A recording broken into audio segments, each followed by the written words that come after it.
অসম আদিত্য চেনেলৰে মোৰ আন্তৰিক অভিনন্দন জ্ঞাপন কৰিছোঁ। আপোনালোকে সুদূৰ তাৰ পৰা আহি আমাৰ ইয়াৰ অনুষ্ঠান ভাগ উপস্থাপন কৰিছে। আমি প্ৰথমতে আজি গোৰ্খা নাৰী সমাজৰ উদ্যোগত শিমলুগুৰি শ্ৰী শ্ৰী বিষ্ণু মন্দিৰ প্ৰাংগণত আজি দিনটোতে প্ৰথমতে আমি 7টা বজাত পৰিৱেশ নিকাকৰণ কাৰ্যসূচী ভাগ আৰম্ভ কৰিছিলোঁ। লগতে আমি বৃক্ষৰোপক আমি বিক্ৰমপুৰৰ পৰা নিমন্ত্ৰণ জনাইছিলোঁ মীনা বাস্কোটা ডাঙৰীয়ানীক। লগতে বন্তি প্ৰজ্বলন কাৰ্যসূচী ভাগ হৈছিল। আমি বন্তি প্ৰজ্বলক হিচাপে নিমন্ত্ৰণ কৰি আনিছিলোঁ বিক্ৰমপুৰৰে আমাৰ ৰাধিকা গৌতম বাইদেউ, আৰু আমাৰ আদৰণি ভাষণ দিয়ে আমাৰ শ্ৰী বিমলা দেৱী উদযাপনা সমিতিৰ মুখ্য উপদেষ্টা। লগতে আমাৰ সুদূৰ গম্ভীৰৰ পৰা আমি আমন্ত্ৰণ কৰি আনিছিলোঁ শ্ৰীমতী ৰেণুকা গৌতম ভণ্ডাৰী বাইদেউ, আমাৰ কাৰ্যকৰী সভানেত্ৰী আমা মঞ্চ অসমৰ পৰা।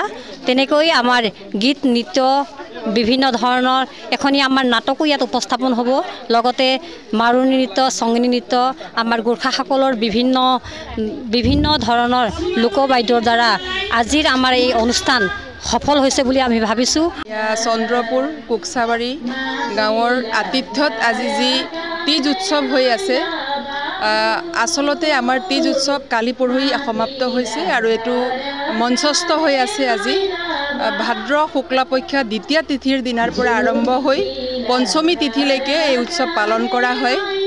আৰু আমাৰ ধৰ্মশাস্ত্ৰৰ মতে পাৰ্বতীয়ে মহাদেৱক স্বামী পাওঁ বুলি তেখেতে যি ত্যাগ আৰু তপস্যা কৰি মহাদেৱক স্বামী পাইছিল, সেই আদৰ্শক অনুপ্ৰাণিত কৰি ধৰ্মশাস্ত্ৰৰ মতে আমাৰ নেপালী নাৰীসকলে এই তীজ উৎসৱটো পালন কৰে।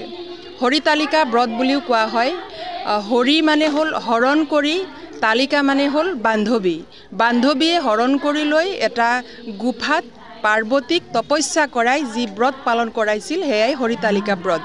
সেইকাৰণে আমাৰ নাৰীসকলে পতি পৰমেশ্বৰ বুলি পানী এটুপো নোখোৱাকৈ নিৰ্জলা ব্ৰত ৰাখি এই ব্ৰত পালন কৰি আহিছে।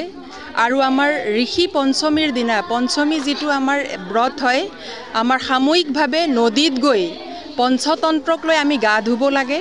আৰু তাতে আমাৰ 15বিধ সামগ্ৰী থাকে আৰু ব্ৰাহ্মণৰ মন্ত্ৰ দি উচ্চাৰণ কৰি আৰু নিয়ম নীতিত থাকি সুস্বাস্থ্য আৰু যি আমাৰ মহিলাসকলৰ আমাৰ যিটো মাহেকীয়া ধৰ্ম আছে, সেই ধৰ্মত যদি ক'ৰবাত আমাৰ লংঘন হৈছে, আমি ক'ৰবাত যদি পাপো হৈছে কাৰোবাক তেনেকুৱা এটা অৱস্থাত আমি কাৰোবাক চুব নালাগে। চুই যদি পাপ কৰিছোঁ, সেই পাপ খণ্ডনৰ বাবে আমি সেই পঞ্চমী যিটো ব্ৰত লওঁ, নদীত গা ধুই ব্ৰাহ্মণৰ দ্বাৰা মন্ত্ৰ উচ্চাৰণ কৰি এই ব্ৰত পালন কৰা হয়। আৰু সামূহিকভাৱে আজি অসমত যথেষ্ট পৰিমাণে তীজ উৎসৱ পালন কৰি আহিছে। আমি আজি এই শিমলুগুৰি অঞ্চলত মুখ্য অতিথি হিচাপে উপস্থিত আছোঁ। বহুত ভাল লাগিছে। ইয়াত নাৰী শক্তি জাগ্ৰত হৈ আজি নিজৰ সংস্কৃতি, ধৰ্ম সংস্কৃতিক আগুৱাই লৈ যাবলৈ যি চেষ্টা কৰিছে, এইটো আচলতে অতি আমাৰ বাবে গৌৰৱৰ বিষয়। জুবিন গাৰ্গৰ গীতসমূহৰ ওপৰত আধাৰিত গানে কি আনে নামৰ এটা সুন্দৰ অনুষ্ঠান আপোনালোকৰ ওচৰলৈ আহি আছে অতি শীঘ্ৰে। অহা 15 আগষ্টৰ পৰা ধেমাজিৰ পৰা প্ৰথম অডিশ্যন আৰম্ভ হ'ব, আৰু সেই অডিশ্যনৰ যোগেদি বিভিন্ন কণ্ঠশিল্পীসকলে যিসকলে এই অনুষ্ঠানত যোগদান কৰিব বিচাৰে, তেওঁলোকে এই অডিশ্যনৰ যোগেদি আগবাঢ়ি আহক। আৰু জুবিন গাৰ্গৰ বহুত ভাল লগা গান আমি সদায় শুনি আহোঁ।